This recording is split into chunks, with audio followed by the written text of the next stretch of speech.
You know what that means? It's time now for Explain and Verify. Delivering the first budget speech of the 7th administration in the Democratic South Africa, Minister of Finance, Inokodongwana, proposed the value-added tax incremental increase of 0.5 percentage points for 2025-26 financial year, and another 0.5 percentage points, which will see the value-added tax reaching 16% by 2027. The man who has the job to explain and verify all of this and what it means for you and I as consumers is Samgele Masego, and he's on standby.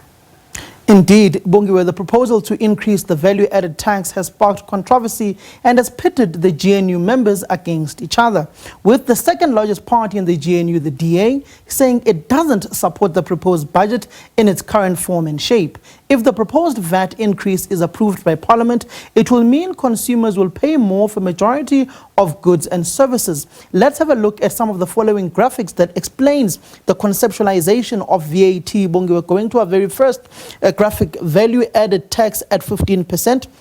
That is, Bongo, if you go to do your grocery shopping or any other items that are not in the zero basket of goods, with an amount of 1,000 rands that you will spend at the grocery shop, VAT rate at 15%, including VAT at that point in time. That will be, if it excluded VAT, it will be 1,000 rands. But if you include VAT, Bongiwe, the amount of VAT from that 1,000 rands will be 150 rands that will be included in whatever that you are buying that is costing 1,000 rands. Your total for that particular shopping that you will be doing, either for groceries or any other items that are not within the zero basketed goods that have outlined by government, you will be paying 1,150. So VAT at 15% for 1,000 rands is 150 rands, Bongiwe, at this point in time. Going to our next particular slide, that will include the 0.5% increase that is proposed by the Minister of Finance, Inokodongwana. 1,000 rands without that particular VAT increase, but if you include VAT increase, it goes to 155 rands, Bongiwe. The subtotal then becomes 1,155 rands that you will spend if you have been using 1,000 rands to buy whatever goods that will be included in that 15.5% VAT increase in this current financial year of 2025-2026 that the members of Parliament will be debating and pondering upon. As you've heard, the DA has rejected this particular proposed increase of VAT.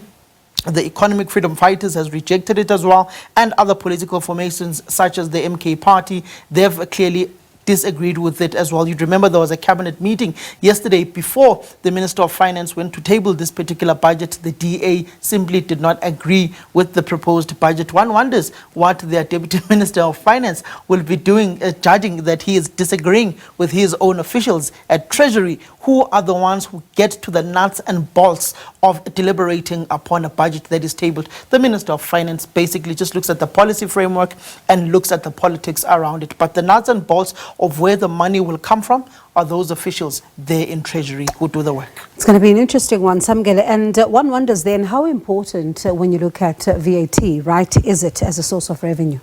Well, Bongiwe, value-added tax is the second biggest contributor to tax revenue in South Africa. It was for the first time introduced in the twilight years of apartheid, Bongiwe. Going into our third slide, you would look at particularly the conceptualization of VAT, the history of VAT in South Africa.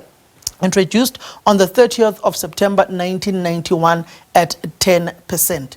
Introduced on the 30th of September 1991 at 10%. A very historic year in South African politics, by the way. That's the year Nelson Mandela was released from prison as well, and ultimately which led to the negotiations of the democratic breakthrough of 1994. Increased on the 7th of April 1993 at 14%. So it was a 4% jump between 1991 to 1993, where that increase was, which is about 2 years. Then it took a number of years again, when President Ramaphosa took over office in 2018, increased on the 1st of April 2018 to 15%. That was a budget speech that was delivered, if I'm not mistaken, by Malusi Nkanyezi Kigaba, the then Minister of Finance. I stand to be corrected on that particular point.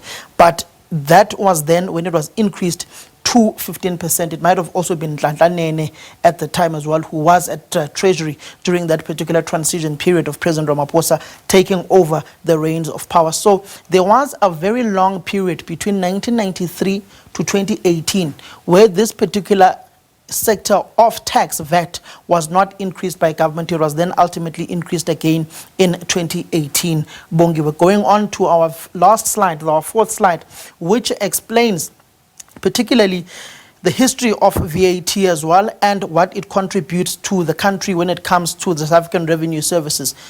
Personal tax income, the taxes that you pay as an individual, that is the biggest contributor to the tax revenue within the 2025-2026 financial year, which is at 111 billion rands. That is particularly the biggest financial contributor to the tax revenue that we have. Then VAT comes in at second place, going towards 500 billion rands. The exact amount is 499.5 billion rands that is contributed to the tax revenue within South Africa by value-added tax. A huge debate that has been ensued by political formations, particularly the MK party and the EFF, and some within the ranks of the governing party, which the DA is heavily against, which the Minister of Finance is heavily against, was the increasing of corporate tax within the country, which contributes about 331 billion rands to the South African economy in the tax revenue. But interestingly, if that 0.5 percentage point is implemented by the Minister of Finance, this particular figure, Bongi, will rise by 13 billion rands only. Quite interesting, Samgel, especially when you even look at fuel levies and just how much of that it generates. But thank you so much for painting a picture for us of what it all means. The budget presented by the minister is not the final budget, right? Remember, it's a proposal that has to be scrutinized and approved by Parliament. Parliament has to exercise its budgetary and fiscal oversight. It is important to note that some tax proposals announced during the budget speech can be overturned later if Parliament does not approve. And that's how we wrap up Explain and Verify. Time for a short break.